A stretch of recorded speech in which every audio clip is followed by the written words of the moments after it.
मेरे आज के ब्लॉग में आप सबको खुशामदीद। मैं उम्मीद करती हूँ कि आप जहाँ भी रहे खुश रहे, आबाद रहे और अपनों के साथ सुकून की ज़िंदगी गुजारे। तो जी आज के ब्लॉग में हम करेंगे थोड़ा सा काम और ज़्यादा सी बातें। तो जैसे कि आप लोग देख सकते हो, ये सारे टॉयज़ मैंने एक साइड पे रख दिए थे, मैट्स भी मैंने हटा दिए थे और अच्छी सी मैंने क्लीनिंग कर दी थी। अब इन सारी चीज़ों को रीऑर्गेनाइज़ करने का टाइम आ गया था, लेकिन इन सारी चीज़ों को ऑर्गेनाइज़ करने से पहले मैंने कहा जो मेरे बच्चा है पहले मैं उसको तो बांध दूँ, क्योंकि अगर बच्चा हो ना साथ में वो काम बिल्कुल करने नहीं देता। आप एक दफ़ा चीज़ रखोगे वो 10 दफ़ा उठाएगा।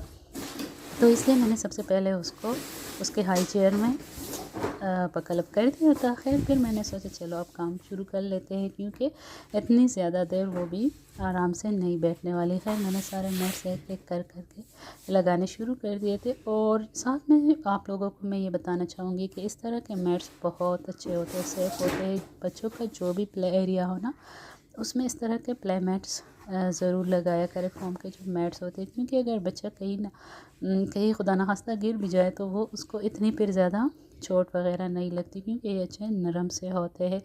दूसरे इसके अलावा ये कलर्स भी अच्छे होते हैं, तो बच्चों को भी अच्छे लगते हैं और अट्रैक्ट भी करते हैं। और इस तरह से वो कलर्स के नेम्स वगैरह भी जान लेता है, जैसे ब्लू, ग्रीन, येलो, रेड। तो इस तरह की ज़्यादा सी चीज़ें लगाया करें ताकि बच्चों को सीखने का भी मौका मिले और वो सेफ़ भी रहे। खैर उसके बाद मैंने सोचा मैट्रेस भी मैं रख दूँ, क्योंकि इस प्ले एरिया में मैट्रेस मैं ज़रूर रखना पसंद करती हूँ, क्योंकि बच्चा जब थक जाता है तो कभी कभी ऐसे होता है कि वो इधर ही मैट्रेस पे आके सो जाता है, और कभी कभी तो ऐसे हो जाता है मैं भी आके उसके साथ इधर ही लेट जाती हूँ। खैर मैट्रेस को मैंने कवर भी लगा लिया था, क्योंकि वो मैंने वॉश किया था। फिर मैंने कहा सबसे पहले तो इस स्लाइड को मैं नीचे कर देती हूँ।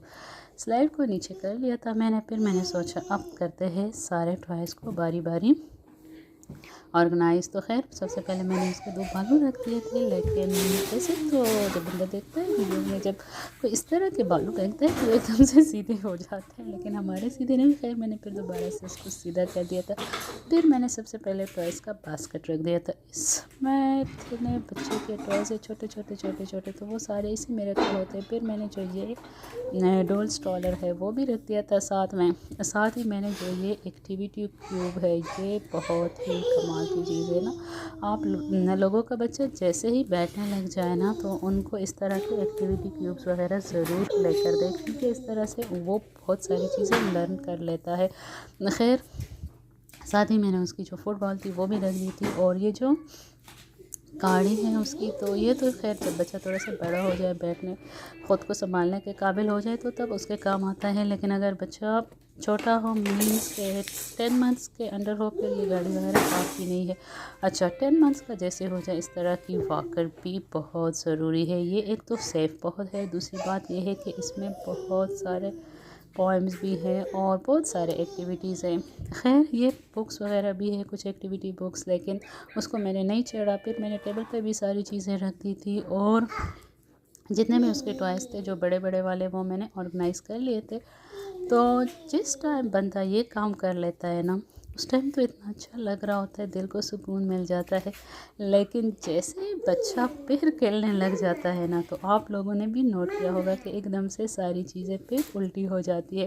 खैर लेकिन मैं आप लोगों से ये कहना चाहूँगी कि आप लोग दिन में 10 दफ़ा बार बार इन चीज़ों को ना उठाया करें, बच्चे को गन पे लाने दो। आखिर में सिर्फ एक ही दफ़ा बस बच्चे को कहे कि अब क्लीन अप टाइम हो गया, तो सारी चीज़ें एक साइड पे रख के फिर आप बच्चे से कहे कि देखो हमने क्लीन कर लिया तो कितना अच्छा लग रहा है।